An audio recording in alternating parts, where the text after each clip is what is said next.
special one here. Yeah, there's not too much on the side. Like this? Okay. This election in Taiwan is a special one because of the Hong Kong issue.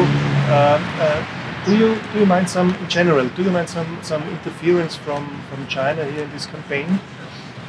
During the campaign session, which coincides with the anti-ELAB protests, we've seen a lot of disinformation packages, for example, from the Zhongyang Zhengfawei Cheng'anjian, the Central Law and Politics Unit from the PRC, to try to paint the protesters in Hong Kong as, for example, quote, paying to murder the police, unquote, which is fabricated information, repurposing a Reuters image and things like that. The Taiwan Fact Check Center have been doing a lot of attributions toward that kind of source of disinformation, which is covert messages based on the overt political messages.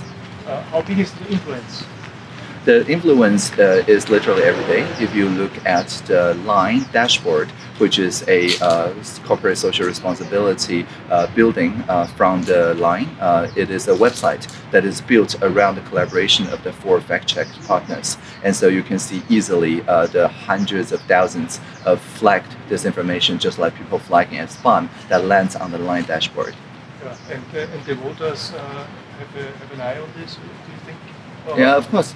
Yeah, people generally are aware that there are disinformation which is defined in Taiwan as intentional untruths that causes social harm in the information landscape. And the great thing in Taiwan is that we teach media competence education starting from the first grade in primary school. So people not only consume this information but actually proactively contribute to the fact-checking, like crowdsource the fact-checking. There's thousands of people fact-checking every sentence that the presidential candidates have said during their platforms and their debate. But now we are talking about the younger generation. What's about the elderly? No, the elderly are also actively participating in the clarification of the messages. I think part of the great thing in Taiwan is that broadband here is a human right. So no matter how remote the place, or even the highest mountain, 4,000 meters high, you will all have 10 megabits per second guaranteed. If not, it's my fault. And because of that, the elderly, although they may less be capable of using the keyboard and mouse and so on, everybody can very easily pick up the phone and start live streaming. And so everybody is a media, a YouTuber, a journalist, regardless of their age. And this shared media competency education is a lifelong education, not just in the schools, but rather even in the elderly care homes and things like that. There are teachings, there are board games, there are interactive experiences designed to teach about media competency. If I hear your words, I think Taiwanese are the first digital nation. Is that right for you? Mm-hmm. I think broadband as a human right really defined democracy here. Because at the core of liberal democracy is the idea that people can entertain their original culture from the viewpoint of a different culture. So this is not about silo multiculturality. This is about transculturality, of looking at our democracy from the perspective from the indigenous people, of the view of the mountains and rivers as people, as spirits, all the way to the new immigrants from Asian countries and from Ukraine, actually, who vote for the first time.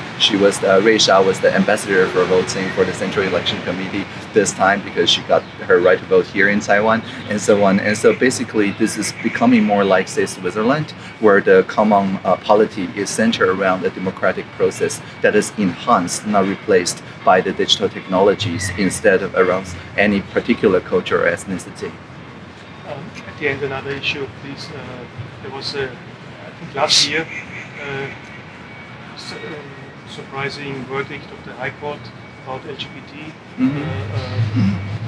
Is this an issue now in the campaign or not? We settled on a pretty good implementation act, the enforcement act of the so-called Hyperlink Act of Marriage Equality, that took marriage equality for the individuals, the couple that wed each other, but not their kinship, their family relationship. Because before 2007, Taiwan accepts social marriage ceremonies where the two families hold a ceremony together, and that cements the wedding even before the registration. Of course, starting 2008, wedding become by registration only. And so when we're legalizing marriage equality, we took great care for cross-generational solidarity by legalizing only the rights and duties, the bylaws of marriage, but not the kinship relationships, which is the in-laws of marriage. And so this bylaws, not in-laws formulation, made the both generations accept and understand that their idea around marriage is not being threatened by equality. So this year it's not much of an issue anymore. This election was just about China influence Hong Kong, democracy, and the future of Taiwan in general.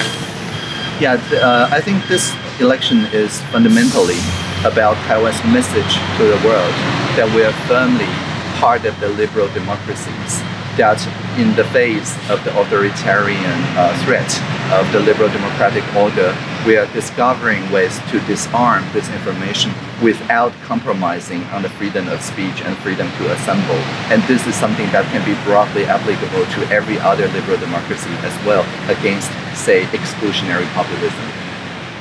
Okay, thank you. We're good. I think so. Some most important message. Yeah, that's right. Soundbites. You need to leave that. That's really